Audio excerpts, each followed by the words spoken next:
radio?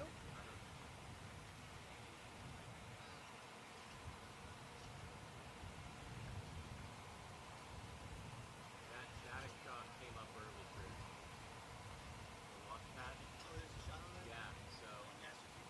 yeah, Oh, so, cool. they aim in, this one was Jonathan Siri up at 274.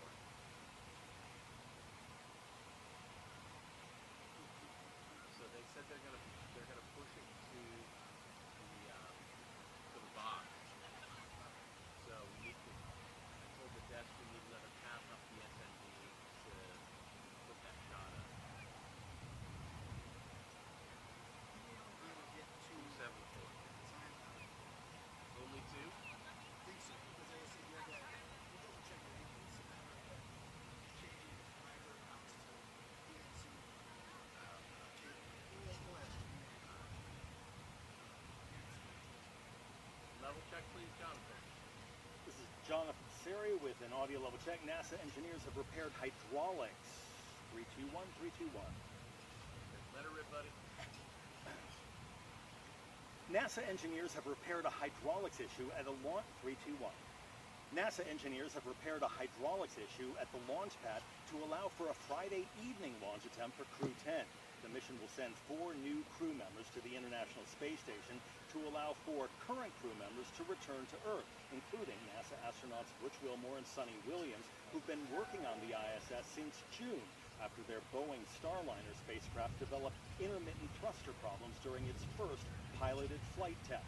This will be the first astronaut rotation on the space station since SpaceX CEO Elon Musk's social media post suggesting the ISS had served its purpose and should be deorbited to focus on sending humans to Mars. But Sonny Williams says there's still important work to do before the station's scheduled retirement in 2030. Insert Sonny Williams shot from my 214, my 1414. Hit ID is Z23096947, time code 1453. She says we should make the most of this space station for our taxpayers, all of our international partners, and hold our obligations and do that world-class science this laboratory is capable of. Here's a tag in 3-2. Sonny, Butch, and 2 other ISS crew members on her team could return to Earth as early as next Wednesday. Try that again. 3, 2, 1. Sonny, Butch, and 2 other ISS crew members on her team could return to Earth as early as next Wednesday if Crew-10 launches tonight. Docking is scheduled for late Saturday evening. Try it again. Sonny, Butch, and 2 other ISS crew on her team could return to Earth as early as next Wednesday if Crew-10 launches tonight. Docking is scheduled for late Saturday.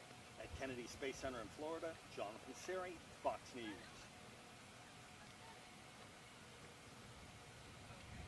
Okay. All right, thank you guys. All right. Thank you very much, Ron.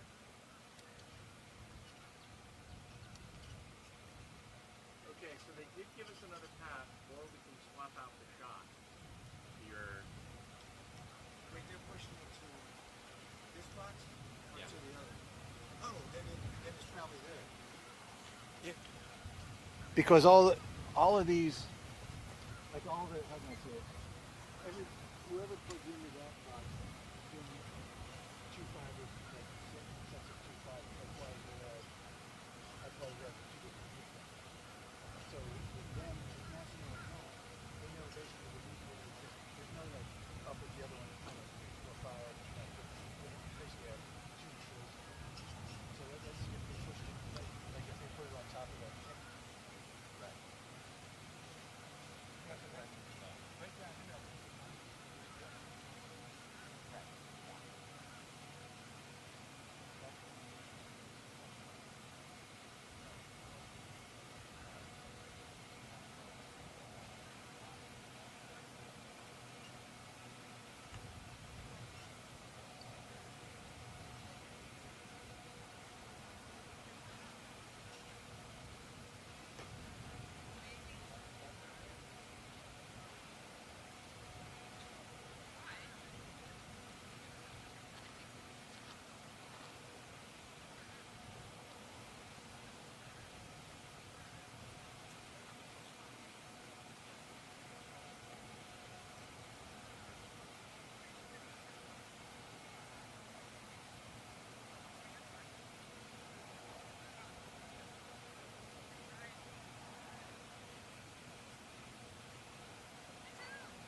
Anybody just joining in, the chat is open. Tom Hires, 15108. Tom Hires, 15108.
Hello, Kathleen Van Gent. Hello, how are you?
missile.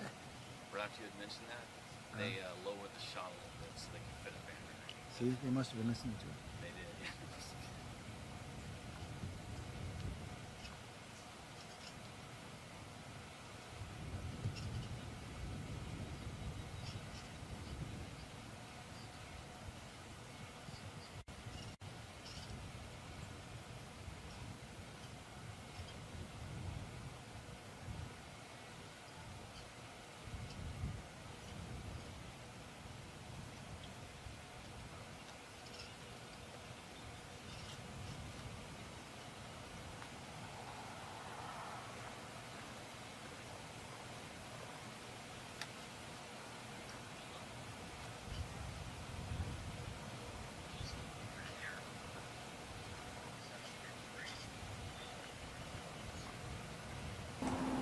I guess they're not going to have any commentary.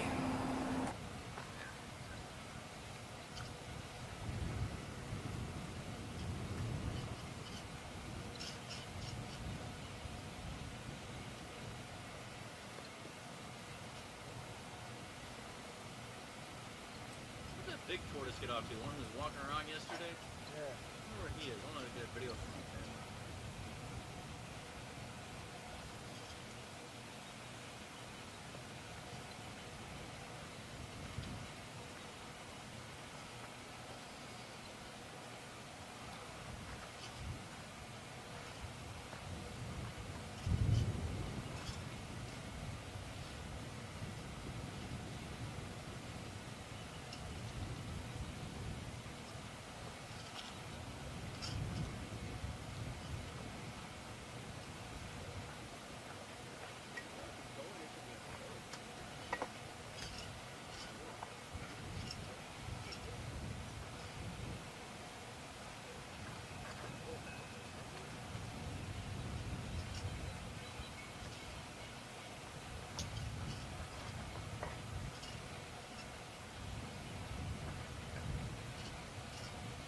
The one that was getting choked before? They meant to buy another one. I just wanted two of them because we were doing so good. Oh, buy one last night? No, I mean like in the last couple of weeks, I'm like, order another one because I want to get two a set. I like how small they are. It's very, very convenient. I just need something bright. Like I don't care besides junk. I need like Italian and like this. So Yeah. yeah, this thing. I'm gonna put it in the good.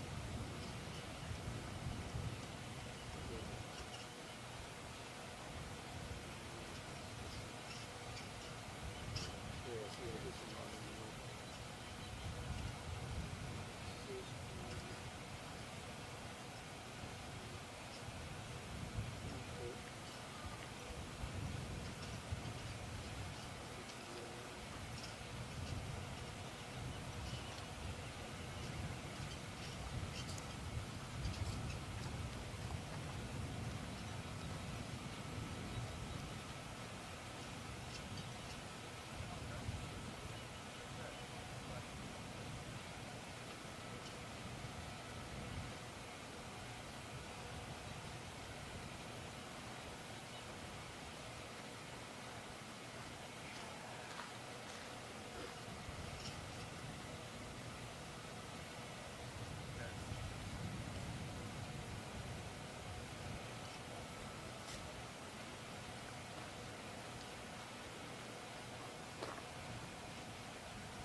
Muy bien. I'm gonna double check your bump shot, see how it looks downstairs. Down the Looks kind of ratty. I might go back to it the way it was.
I guess commentary is not necessary during a space launch.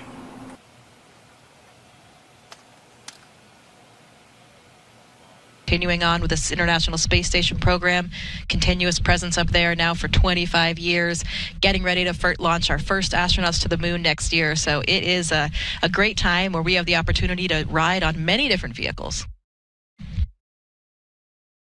There's a view of Anne McLean. She is in her SpaceX suit. You can see the chair she's in. That's identical to the seats that they have in the SpaceX Dragon capsule. And they are probably getting ready now to conduct their leak checks. So we do this in all vehicles that we fly in, where we buckle into our seats, we get all hooked up like we would in the vehicle, and we pressurize the suits to make sure that they have good pressure integrity. So you can see Tako Nishi there. Looks like his visor's already down. He's possibly already inflating, if not already up to full pressure there. So we're testing out all of these suits to make sure they have good integrity before we get in the vehicle. And let's talk a little bit about, there you see, that's fully pressurized, what the astronauts did in the time between we first attempted this liftoff on Wednesday to today's attempt. And you can see there, I hear that this beach house here at the Kennedy Space Center was part of the plan. Yeah, that is a beautiful view of the beach house. I've been fortunate enough to have been there a few times in my career as an astronaut, and it's really historic. It was actually built back in 1962, I think, acquired by NASA in 1963. At the time, there were other houses around, but those actually were relocated. I think you have some personal history with that, right, Yes, Jared? yes. One of them was relocated and came into possession by my aunt, who bequeathed it to our family. But yes, it was over on Ransom Road. It was sold by NASA to a family, or to a previous family member, or I should say somebody who sold it to a family member for $1,000. Oh, what a deal. It cost $4,000 to move it. But look at that glorious shot right there. It is a spectacular location. My house was moved, but this one got to stay. Yeah, that's right. And the astronauts now use this regularly when they have any downtime for their missions. And we've been using it since the 60s. So a lot of history there. There's a lot of astronaut memorabilia in the house. But the number one thing I think that is so amazing about it is just the tranquility that it provides. I mean, you can see there is nothing else around. You have the power of the Atlantic Ocean, this gorgeous beach, the sea oats in between. It is really just a great place for astronauts to relax and enjoy planet Earth before they leave it. And with their extra day, yesterday, the crew actually got to use the beach house. They had some downtime there. I know Anne went for a run on the beach, which was the one thing that she really wanted to do. Oh, nice. All the crew members were there, like with their families and loved ones, and just enjoying that special downtime. And the weather has simply been perfect the past few days. It's perfect for launch today. But as you can see from this shot, and props to our Kennedy Flight Operations team for getting it, it is gorgeous out there on the beach. The water is turquoise. The sun is out. We have a few more clouds today, but that isn't going to cause too much of a problem. So let's talk launch weather since we're on the topic. And for launch today, it couldn't be any better. 95% go for liftoff. The only concern that we have is cumulus clouds. That's with the introduction of some moisture that came into the area that we didn't have on Wednesday. A little bit of influence. We got some southeast flow. So it shouldn't be too much of a problem, again, by the fact that we are 95% go. Back into the suit-up room, we are. So we see Anne completing her pressure check, and now she's up and on her feet. Before the astronauts got into the suit-up room, a number of things had to happen. They had to get their medical checks. They got a briefing from SpaceX and NASA before walking out here. But more importantly, they had to get breakfast, and I heard it was a delicious one. It was. Anne reported that they had French toast this morning, among some other items. I think we may even have a picture of that. We do there indeed. It is. There it is. So I think they had a very, very delicious breakfast prior to getting out here today. People are very curious about what the astronauts like to eat right before they get into a spacecraft. So thank you for getting us that crystal clear image. Yeah, and last night they had another ultimate dinner. We talked about the one on Wednesday. This one was, last night's was butter lemon chicken with mashed potatoes and green beans. Anne said it was very delicious. This is the food segment of our program, folks. We appreciate you listening in. I'm just fully hungry after listening to all that. And it's Pie Day. I mean, dessert. Pie Day. Talking Absolutely. about it all. Even though the sun is super bright outside, you set up lights. So you set up these lights here, here, here. And that way, well, they're not just camera, but anyway. Go back here. You have all these lights pointing at the guest here, here. You have a white canopy. It's all a matter of lighting, like it just perfect. So Chris is the expert.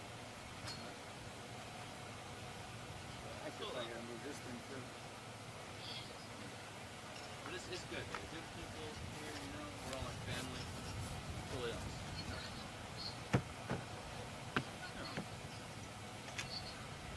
But anyway, we're just enjoying this beautiful, beautiful weather. There's a nice breeze today, you know. And we're probably gonna work tomorrow also. So we're probably working tomorrow also. Yes. So there's a lot of work tonight. And tomorrow.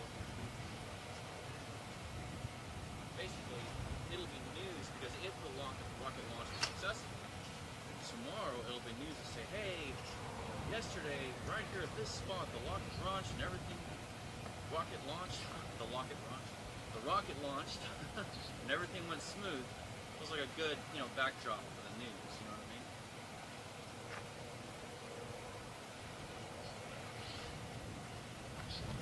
Turned in.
The sun keeps moving, man. I don't know why. Damn sun.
I just should have put a tent, you know. Of course, then the tent starts to get weird.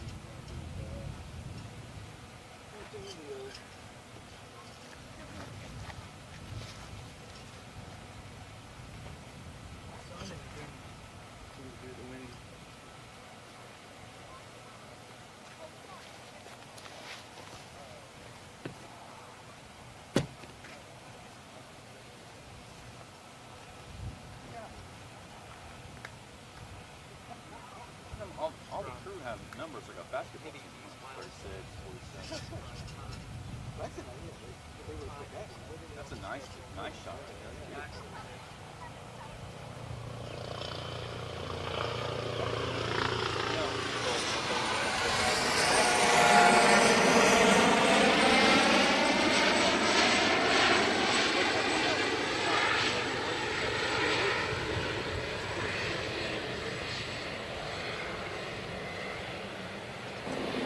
There's a chopper in the air. That'd be a nice one. We were talking about this before. You see, like, occasionally there's a bunch of buses there, sitting there. What it is mainly like the still photographers get on there, and then they drive them out to the pad, and then they put still photographers have a bunch. They're like mailboxes or whatever, or just boxes that are like rugged with a clear thing, so that they can put their camera somewhere like that, and it's like sound activated. So you can't be there, obviously, when it's too far to really like remote areas.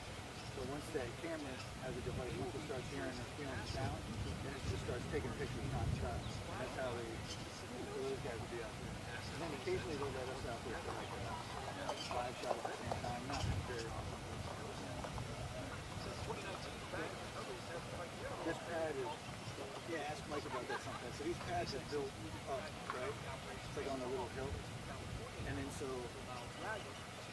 there's one time there was a couple, it was us and CBS and like NBC, because NASA was like, hey, if you guys want to go out early in the morning and get some pictures and take like a live shot, this is what we're going to do. So everybody's caravanning out there. And there was enough NASA people that like, okay, NBC, you're coming with me, CBS, you go with him, and Fox, you go with them, right? So there was so you go over there, and then before the launch pad, usually when you do all those type of things, it's on the perimeter road. You don't go to the launch pad, right? But for whatever reason, Mike was in the truck, I was behind him, and our other reporter was behind him.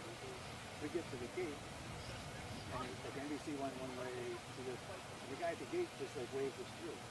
So the next thing I know, Mike is like driving up the ramp to like where the rocket was. Like if he would have gone another 1 minute, he would have been like hitting the bottom of the rocket. Wow.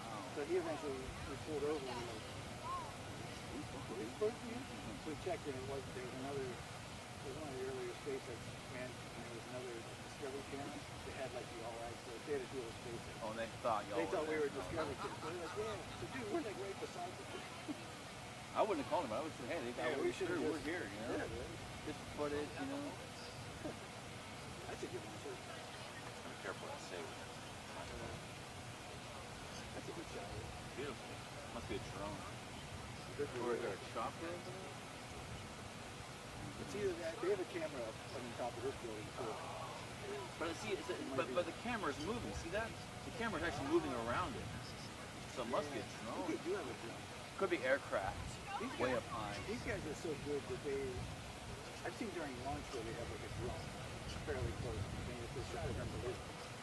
It's possible the drone would be invisible to us from back here. Yeah, you know, that's 3 miles.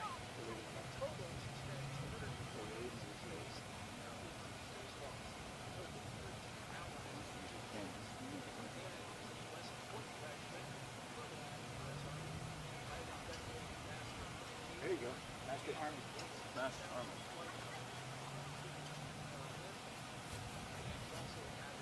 The sun's gonna go this way, huh? Yeah. Okay. That's good.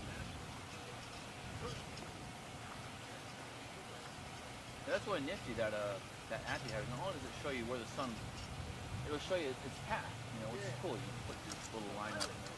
Like 6 o'clock when it has to be. Yeah. So I'm gonna go ahead and get the IFB up, and I'll give you the party line on the intercom if you want it.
cosmonaut in 2018. He was a co-pilot on the Boeing 757 and 767 aircraft for Russian Airlines. Assigned to a test cosmonaut in 2020, he has additional experience in skydiving, zero-gravity training, scuba diving, and wilderness survival. And as you probably noted by me reading their bios there, that all four, we mentioned this on Wednesday, are certified pilots, military pilots, and pilots in private aviation. And that is impressive for a crew these days. Yeah, it certainly is that we have all four pilots, and I like how you highlighted that. You know, we have 2 military pilots, 2 commercial pilots. It's something that the crew talks a lot about. I think it really helps them in their communications. You know, they all already speak the same language, and a lot of them, each of them have really remarked upon that. It kind of gives them this really synchronous way of communicating, and they're all in lockstep with each other. I think that helps them operate very efficiently together as a team. I know it has throughout their training, and I know that will carry over into their vehicle and on the International Space Station as well.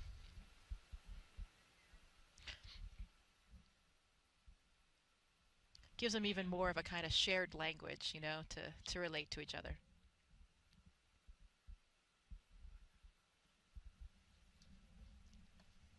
And so for these 4 pilots, how long have they trained together for launch, and how much training does that involve? Well, typically we get assigned about 1.5 to 2 years before the mission. Sometimes that's a little bit variable. Sometimes the commander and pilot will get assigned first and start a little bit earlier because they have a little bit of additional training for the vehicle. But about that amount of time, and that is when, you know, we're doing everything from vehicle to space station training.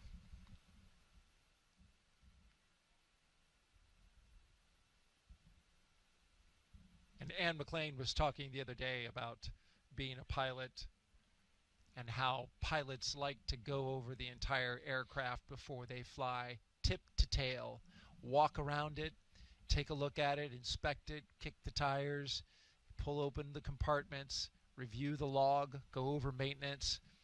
But that's not something that can be done by the NASA astronaut today. You guys rely on a support team, hundreds and hundreds of people, if not thousands, across NASA and SpaceX to get ready for this moment.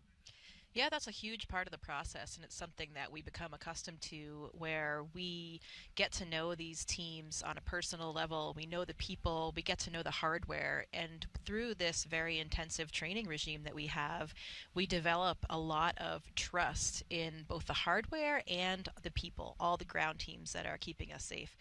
We know that safety is NASA's and SpaceX's #1 priority. And so you develop this camaraderie with the people. You know that everyone is ensuring safety in everything that you do from launch day, and really watching every minute of the day on the space station to make sure things are operating correctly. So yeah, as Anne kind of mentioned, for these pilots, it's a little bit different, where, you know, they have really put their eyes on every piece of hardware and checked it on their own.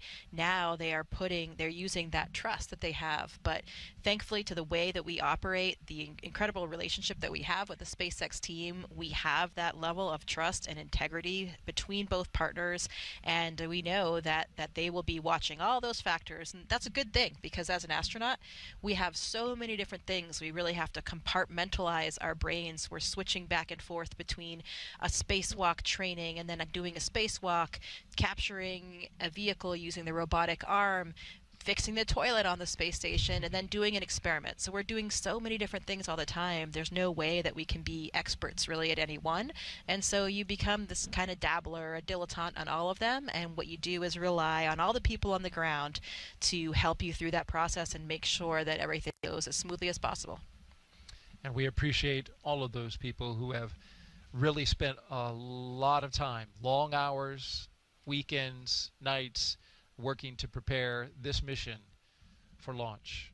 We move you now to looking live outside astronaut crew quarters, where family, friends, and some media have gathered to document Crew-10 as they walk out of their living quarters and then into their vehicles.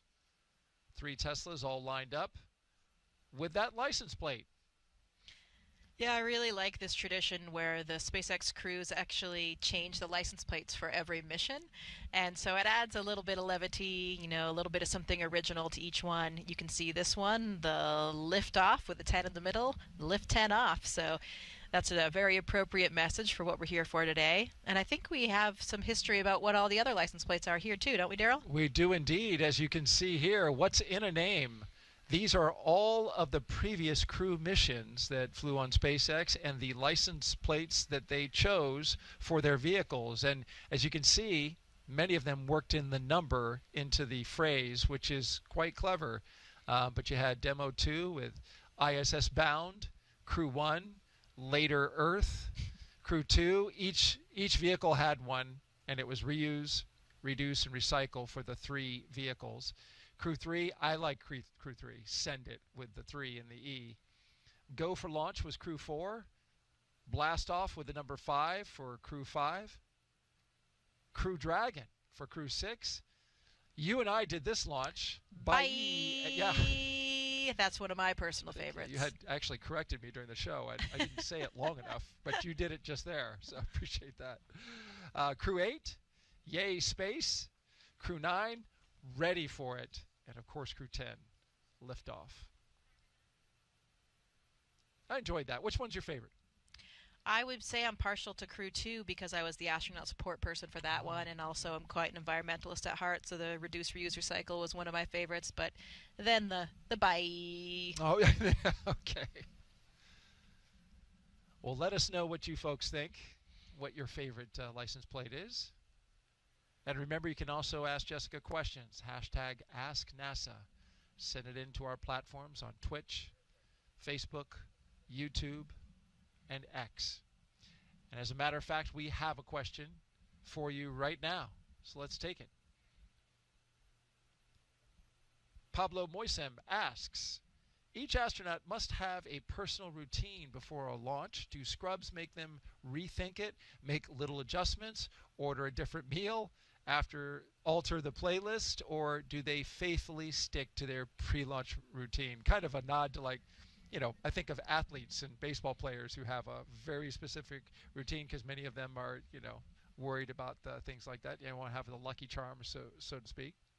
Yeah, Pablo, I think that it really does depend on the individual, but I think probably more than likely most people stick to that tradition. As Daryl was just kind of mentioning, you get a little bit superstitious about that. I know that's something that I really did all through the last 12 years of training. I eat the same thing the night before I do training in the spacesuit. Really? Very recently, I guess I've become sort of old and crotchety, but I sometimes don't do it anymore, but I was always religious about it. So I think probably they're sticking to those traditions, probably not changing the playlist or anything like that, though as we did mention, they did have a different meal before. They had that butter lemon chicken last night, whereas before Wednesday's attempt they had fajitas. So steak fajitas, right? I think so. They think they might have a mixture. But yeah, so it depends on the individual. I'd say more than likely they're keeping most of the same traditions. Great question, and thank you for sending that, Pablo. We've got another one. And I'm going to apologize in advance if I get this name wrong. But Ann Modzalewski asks, I know that the astronauts are in excellent health, but has there ever been research done with someone who is in not perfect health to see how zero gravity affects different diseases? Yeah, good question. I mean, generally, we do need to be in good health. That's very important to the mission since we wouldn't have direct access to all the medical resources or a hospital, if something happened. Though we are very adequately staffed on the International Space Station in terms of supplies that we have for any medical emergency, and the fact that you're really not that far away from home. So you could be on Earth back in a few hours if you had a major medical situation. Of course, that won't be the same when we go back to the moon and to Mars, and so that's when we need to think about being a little bit more autonomous. But about studying different diseases, that is something that we do all the time on the International Space Station. Not directly through an unhealthy astronaut or person, but with a whole suite of biological, physiological, and medical experiments that is designed precisely to understand more about disease states back on Earth. For example, there are a lot of parallels with osteoporosis, diseases or muscle wasting diseases on Earth with processes that happen in space. And really what happens, space is kind of like an accelerated aging model. So we can study bone cells, we can study muscle cells, we can study our cardiovascular physiology on board and get that data to use not only just for the future of astronauts in space, but also with all of these disease applications that are really direct in many cases back to help improve the lives of patients back down on Earth. Well, I was excited to go to space until you said it accelerates aging. But I had heard that, and I thought that was interesting. Temporarily, yeah. It depends on the system, and it depends on the effect. But, for example, one of the experiments that I participated in when I was there it was called vascular echo, and there's a follow-on vascular aging, and it's looking at blood vessels in the human body. We use the ultrasound on board the station to look at what's happening in these blood vessels. And what was found on some of these previous studies is that the blood vessels actually get thicker and stiffer, the walls of the blood vessels, equivalent to about 10 to 20 years of aging in only a 6-month time period. So really important that we understand these kinds of things and start unraveling the mechanism behind it so that we can keep astronauts healthy. But then, as we just mentioned, a lot of corollaries to aging back down on Earth as well. You're looking live now down the hallway towards astronaut crew quarters in the suit-up room where the astronauts will turn the corner, walk that hallway, get into an elevator, go down to the ground floor, and pop out those doors before walking to their vehicles and having a few minutes of time to spend with the people who have gathered there. Special guests, VIPs, family members, loved ones, and the press. And we can see in the middle of the screen, I do believe we have our acting administrator, Janet Petro, there. Yeah, I see Vanessa Weish as well. She was very recently the director of the Johnson Space Center, and now she's the deputy for the administrator. Yes, there is Vanessa on the right side of the screen. And Janet Petro, currently blocked by the fellow there in the blue suit. But Kelvin Manning, I see him in his Crew-10 shirt, or Crew-10 cap, rather. Yeah, and he's acting director of KSC That's now, right. Where we are. Kelvin, great guy, interacts with us as crew members quite regularly whenever we're out here.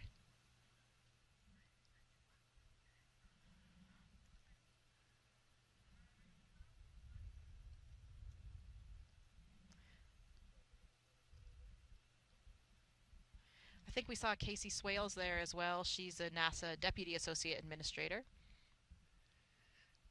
And they are all right down there. That's a wider view outside the U-shaped ONC, as we call it, Operations and Checkout Building. The caravan departs from this location. You can see towards the back and at the top of your screen the SWAT vehicles, the 3 astronaut vehicles, and then at the front, security gives them an escort across the Kennedy Space Center. It's about a 20-minute drive to the launch pad. We've got some folks also here visiting as part of NASA's social program. And there they are waving. I think they turned around and waved. But a great group of folks here who are social influencers who have come to document what's Core on happening. countdown, advanced team work complete, ready for crew arrival. Commencing crew walkout and ONC departure. And here they On come. schedule. Walking down the hallway, Crew-10. Leaving the astronaut crew quarters, going into the elevator amidst some applause and revelry. That was astronaut Kjell Lindgren just on the other side of the elevator door. He is the acting director of the Flight Operations Directorate. So that's the directorate that resides above the astronaut office, the flight director office, all the flight controllers. And Kjell actually flew on Dragon as well himself back on Crew-4. He did indeed. And he and his fellow crewmates all came out to Kennedy sometime after their launch and did a meet and greet with everybody who works out here. And it was really a special time to get close to the astronauts, ask them questions, take pictures. For the people who support the launch operations here at the Kennedy Space Center, I know that meant a lot to the people who went out and saw Crew-4 when they visited here. As you look here at the doors and see all the patches around the frame there from the various missions that have most recently been done, we have the mission signing for Crew-10. That was Anne McLean, and here's Nicole Ayers, Takuya Onishi, and Kirill Peskov. Yeah, I think that happened last Friday, and from that image you saw outside, the Crew-10 patch was actually the bottom left in that image. You'll see when they come through the doors. That sticker was placed on Tuesday evening by Anne and Nicole. You can see the bottom left over there. But another great tradition, because you can see all the stickers there, is there's certainly way more mission stickers than we've had Dragon missions, and that's because we see all the historical ones as well. Loads of shuttle mission patches there, and another one of these strong traditions that really bond us as astronauts and really add another element of what makes the things that we do unique and makes us all connected. Jessica, when you eventually fly, I dare you to put one right there smack dab in the middle of the NASA meatball. Okay, challenge accepted, Daryl. Challenge accepted. All right. There you can see Haley Esparza and Katie O'Neill walking out, gave a little fist bump, and they're getting ready to pump up the crowd. They are SpaceX employees that really are the key liaison for SpaceX with all of the things that astronauts do. So two incredible women that we know very, very well in the astronaut office that are really essential to all of the SpaceX operations.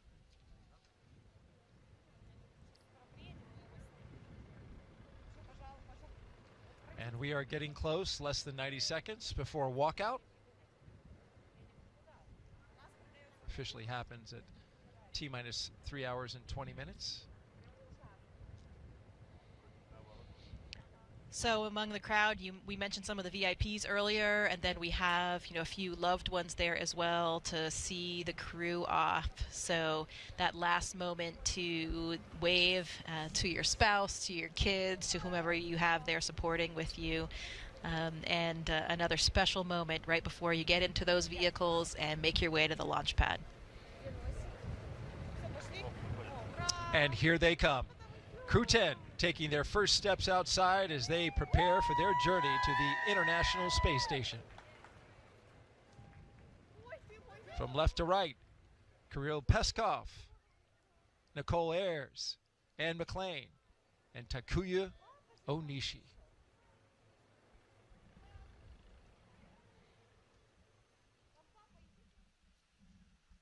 Well, this is the second time they've done this, so when you do something a second time, does it have the same feeling? Yeah, I think it's actually probably a little bit better for them because some of those nerves are gone. They've kind of gone through it already the first time, and so I think they're probably a little bit more relaxed, but still feeling all of that excitement and exhilaration for launch day. So I'd say it's probably the best of all